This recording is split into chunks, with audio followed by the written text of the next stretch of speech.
ಈಗ ರಾತ್ರಿ ಊಟ ಮಾಡಕ್ಕೆ ಕುತ್ಕೋಬೇಕು, ಕೇಳಿ ಹೊಟ್ಟೆಗೆ, ಏನಪ್ಪ ಹೊಟ್ಟೆಪ್ಪ ಆರಾಮದಿಯಾ, ಊಟ ಬೇಕಾ ಅಂತ ಕೇಳಿ. ಅದು ಹೇಳುತ್ತೆ ಯಾಕೋ ಹಸಿವೆ ಇಲ್ಲ, ಮೆತ್ತಗೆ ಕಿವಿ ದೂರ ಹೊಟ್ಟೆಗೆ ಕೇಳಿಸೋದೇ ಇಲ್ಲ. ನಾಲ್ಗೆ ಹೇಳುತ್ತೆ ಅದೇ ಹಂಗಂಗ. ನಮ್ಮ ಮುಗಪ್ಪ ಮಾಸ್ತರ್ ಹೇಳಿದ್ರಲ್ಲ, ಮುಗಣ್ಣಲ್ಲ, ಹೊಟ್ಟೆ ಕೆಟ್ಟರು ಪ್ರೀತಿ ಕೇಳಬಾರ್ದಂತೆ. ಮತ್ತೆ ಹೆಂಡತಿ ಕರಿತಿದ್ದಾಳೆ, ಮಕ್ಕಳೆಲ್ಲ ಒತ್ತಾಯ ಮಾಡ್ತೇವೆ, ಬಾರಯ್ಯಪ್ಪ ನೀವು ಉಣ್ಣಂಗಿಲ್ಲ ನಾವು ಉಣ್ಣಂಗಿಲ್ಲ ನೋಡು, ಹಾಂ ನಡಿಯ, ಇನ್ಸುಲಿನ್ ಚುಚ್ಕೊಳ್ಳೋದು ಹೊಡೆಯೋದು. ನಾಲ್ಗೆಯ ಸವಿಸುಖಕ್ಕೆ ಚೀಲವನ್ನು ತುಂಬಿದ್ದೆ. ಮತ್ತೆ ಈ ನಾಲ್ಗೆ ಇದೆಯಲ್ಲ, ಇಷ್ಟು ಬೆರಕೆ ಐತ್ರಿ, ಊಟ ಅರ್ಧ ಆಗಿರುತ್ತೆ, ಹೊಟ್ಟೆ ಸಾಕೋ ಅಂತಿರುತ್ತದು, ತೇಗ ಬರ್ತಿರ್ತದಲ್ಲ, ಈ ನಾಲ್ಗೆ ಹೇಳ್ತಿರ್ತದೆ ಹಾಕು, ಹೊಟ್ಟೆ ಸಾಕು ಅಂದರೆ ನಾಲ್ಗೆ ಹೇಳ್ತದೆ ಹಾಕು, ನಮ್ಮಪ್ಪನ ಮನೆ ಗಂಟೆನ ಹೋಗ್ಬೇಕು, ಹಾಕು, ಟೇಸ್ಟ್ ನೋಡ್ತೀನಿ ಪೋಸ್ಟ್ ಮಾಡ್ತೀನಿ. ಟೇಸ್ಟ್ ನೋಡೋದು ಪೋಸ್ಟ್ ಮಾಡೋದು, ತುಂಬಿಟ್ಕೊಳ್ಳೋರು ಯಾರು? ಹೊಟ್ಟೆ. ಸಮಸ್ಯೆ ಯಾರಿಗೆ? ಹೊಟ್ಟೆಗೆ. ನಾಲ್ಗೆಗೆ ಏನು ಸಮಸ್ಯೆನೇ ಇಲ್ಲ. ಅದಕ್ಕೆ ನಾಲ್ಗೆ ಮಾತು ಕೇಳಬೇಡಿ, ನಾಲ್ಗೆ ಮಾತು ಕೇಳಬೇಡಿ, ಹೊಟ್ಟೆ ಮಾತು ಕೇಳಿ. ಹೊಟ್ಟೆಗೆ ಸ್ವಲ್ಪ ಮಾತಾಡ್ಸಿ, ಶರೀರನ ಮಾತಾಡ್ಸೋದು ಕಲೀರಿ. ನೀವು ತಾಯಂದ್ರು ನೀವು ಎಷ್ಟು ಮಾತಾಡ್ತಿರವ, ಏನು ಮಾತಾಡ್ತೀರ, ಪ್ರಾಣೇಶ್ ಹೇಳ್ತಿರ್ತಾನೆ, ಈ ತಾಯಂದ್ರಿಗೆ ಯಾರೋ ಒಳ್ಳೆ ಶಬ್ದ ಕೊಟ್ಟಿರ, ಮಾತೆಯರು. ಯಾಕೆಂದ್ರೆ ಬಹಳ ಮಾತನಾಡುವುದರಿಂದ ಮಾತೆಯರು. ಹೋಗಯ್ಯಪ್ಪ ನಿನ್ನಂಗೆ ಒಂದೊಂದು ತಾಸು ಮಾತಾಡ್ತೀವಿ, ನಾವು ನನಗೆ ಬೈತಿರ್ಬೇಕನ್ನ, ಹೌದಾ?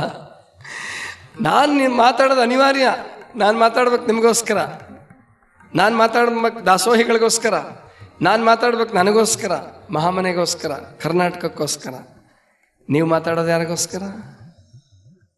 ಅಕ್ಕಪಕ್ಕದ ಮನೆಯವ್ರಿಗೋಸ್ಕರ, ಬಂದ್ ಗಂಡನ್ನು ವಾಪಸ್ ಕಳಿಸೋದಕ್ಕೋಸ್ಕರ. ನಿಮ್ಮ ಕಡೆ ಅಲ್ಲವಾ, ಆ ಕಡೆ ಮುತ್ತಿಗೆಯಿಂದ ಆ ಕಡೆ ಅವರು ಬಂದಿರ್ಬೇಕೇನ, ಗೊತ್ತಾಯ್ತಲ್ಲ? ಅಂದರೆ ನಾವಿಲ್ಲಿ ತಿಳ್ಕೋಬೇಕು, ಈ ಏನಿದೆಯಲ್ಲ ಅಂದರೆ ನಾಲಿಗೆಯ ಚಟಕ್ಕಾಗಿ ತಿನ್ನೋದು ಬೇಡ, ಹೊಟ್ಟೆ ಹಿತಕ್ಕಾಗಿ ತಿನ್ನೋಣ. ನೆನ್ಪಿಟ್ಕೊಂತೀರ ಸೂತ್ರನ?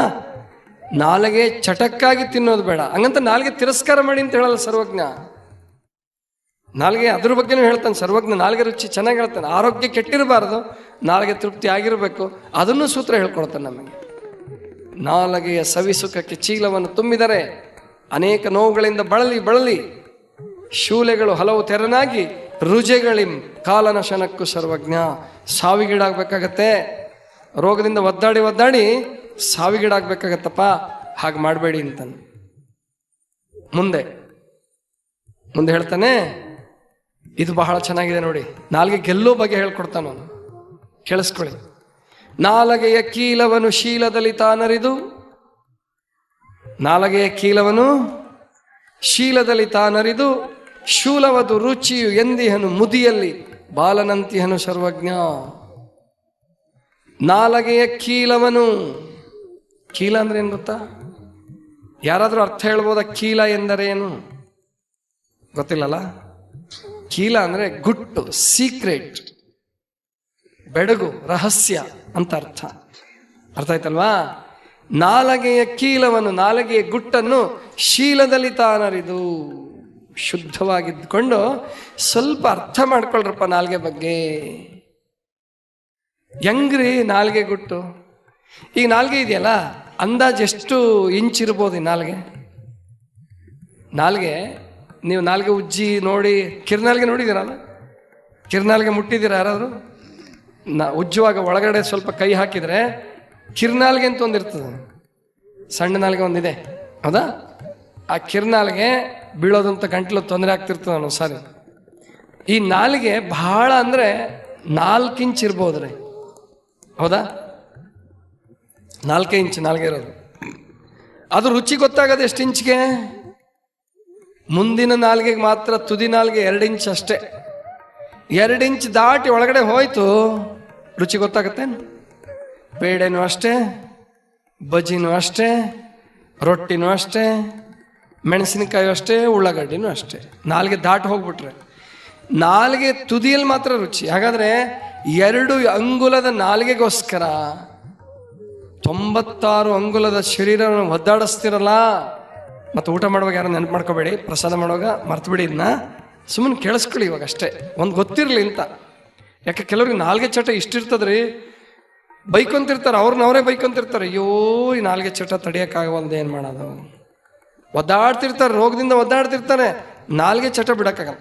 ಯಾರಾದರೂ ನಿಮಗೆ ಇಂಗ್ಲೀಷ್ ಡಾಕ್ಟ್ರು, ಅಲೋಪತಿ ಡಾಕ್ಟ್ರು ಏನು ತಿಂತೀರಾ ಇದನ್ನು ತಿನ್ನಬೇಡಿ ಅಂತ ಯಾರು ಹೇಳ್ಯಾರ? ಹೇಳಲ್ಲ. ನೀವು ಬೇಕಾದ ತಿನ್ರಿ, ಈ ಗುಳಿಗೆ ನುಂಗ್ರಿ. ಪಥ್ಯ ಬರೋದು ಆಯುರ್ವೇದದಲ್ಲಿ, ಪಥ್ಯ ಬರೋದು ಪ್ರಕೃತಿ ಚಿಕಿತ್ಸೆಯಲ್ಲಿ. ಯಾರಾದರೂ ಅಲ್ಲಿ ಒಳ್ಳೆ ಡಾಕ್ಟ್ರ್ ಇದ್ರು ಹೇಳ್ತಾರೆ, ಆದರೆ 99% ಡಾಕ್ಟ್ರು ಪಥ್ಯ ಹೇಳಲ್ಲ, ಅಲೋಪತಿಕ್ ಡಾಕ್ಟ್ರು ಹೇಳಲ್ಲ. ಎಲ್ಲೋ ಒಬ್ಬೊಬ್ರು ಇರ್ಬೋದು, 100ಕ್ಕೊಬ್ರು, ಅವರು ಕೋಟಿಗೊಬ್ರು ಇರ್ತಾರೆ, ಗೊತ್ತಾಯ್ತಾರೆ ಶರಣರು. ಈಗ ಒಂದು ತುಂಬ ಇಷ್ಟವಾದ ಪದಾರ್ಥ ನಿಮಗೆ ಹೇಳಿ, ಸುಮ್ಮನೆ ಮಕ್ಕಳೇ ಭಾಳ ಅದನ್ನು ಕಂಡ್ರೆ ಪಂಚಪ್ರಾಣ ಅನ್ನೋ ಪದಾರ್ಥ ಹೇಳ್ರಪ್ಪ ನೋಡೋಣ. ನಿಮಗೆ ನಾಳೆ ಅದನ್ನೇ ಮಾಡಿಸ್ತೀವಿ, ಫ್ರೀ ಕೊಡಿಸ್ತೀವಿ.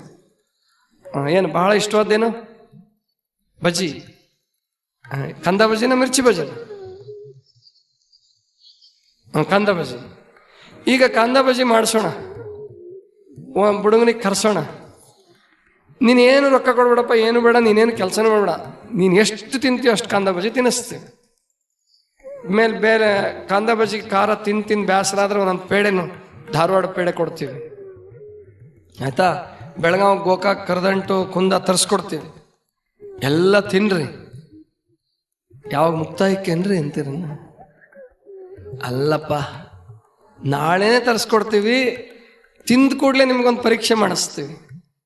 ಚೆನ್ನಾಗಿ ತಿನ್ರಿ, 1-2 ನಿಮಿಷದಲ್ಲೇ ಮತ್ತೆ ವಾಪಸ್ ತರಿಸ್ತೀವಿ ಅದನ್ನ ಹೊಟ್ಟೆಯಿಂದ ಈಚೆಗೆ. ವಾಂತಿ ಮೂಲಕ ಅದನ್ನು ಹೊರಗೆ ತರಿಸ್ತೀವಿ. ನೀವು ತಿಂದಿದ್ದೀರಲ್ಲ, ನೀವೇ ನೋಡಿ ಅದನ್ನು. ಕರದಂಟು, ಕುಂದ ಬಜ್ಜಿ, ಖಾಂದ ಬಜ್ಜಿ, ದಿಲ್ ಪಸಂದ್, ದಿಲ್ ಖುಷ್ ಎಲ್ಲ ನೋಡಿ ಬಾಯಿಂದ ಒಳಗಡೆ ಹೋಗಿ ಹೊಟ್ಟೆಯಿಂದ ಹೊರಗೆ ಬಂತಂದ್ರೆ ನಿಮ್ಗೆ ಹೆಂಗೆ ಅನ್ನಿಸ್ತದೆ? ವ್ಯಾ ಅನ್ನಿಸ್ತಲ್ಲ?